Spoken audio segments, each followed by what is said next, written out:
Петгодишниот Андреј и 2,5-годишниот Никита се првите дечиња кои од завојуваната Украина пристигнаа во Македонија, поточно во Охрид. Тие се веќе 2 недели во родниот град на нивниот татко Дарко, кој не може да ги запише дечињата во Охридската градинка затоа што не поседувал доказ дека тие се вакцинирани. Јас им кажав дека тие се вакцинирани, но јас тој картонот нас не остана во детската клиника кај што децава се водеа. Клиника во моментов не работи, не знаеме ни дали е, значи немам сознание дали е таа рушена или како е, но знам дека не работи. Ние пробавме со докторката наша да се исконтактираме преку Viber, не ни одговарат.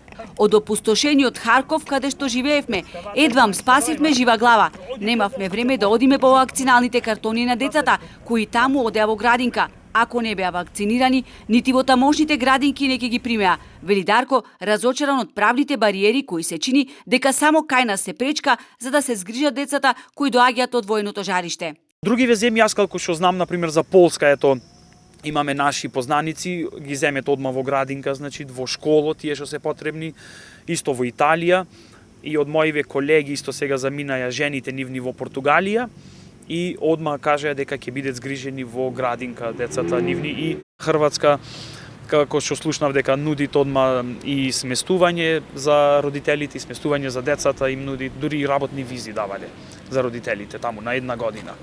Најважно од се е децата кои одлично зборуваат македонски јазик да заборават на голготата низ која поминавме, да се социјализираат, едуцираат и времето да го поминуваат со своите врсници, додава Дарко. Од градинката пак Јасна Ристеска се правда дека децата немале македонско државјанство, здравствени книжки, извод од родени, лекарски картони и уредно примени вакцини. Сакаме да им излеземе во пресред, да се социјализираат, но не можеме да действуваме согласно материјалниот закон за прием на деца во градинка. Не ги исполнуваат условите за прием на истата.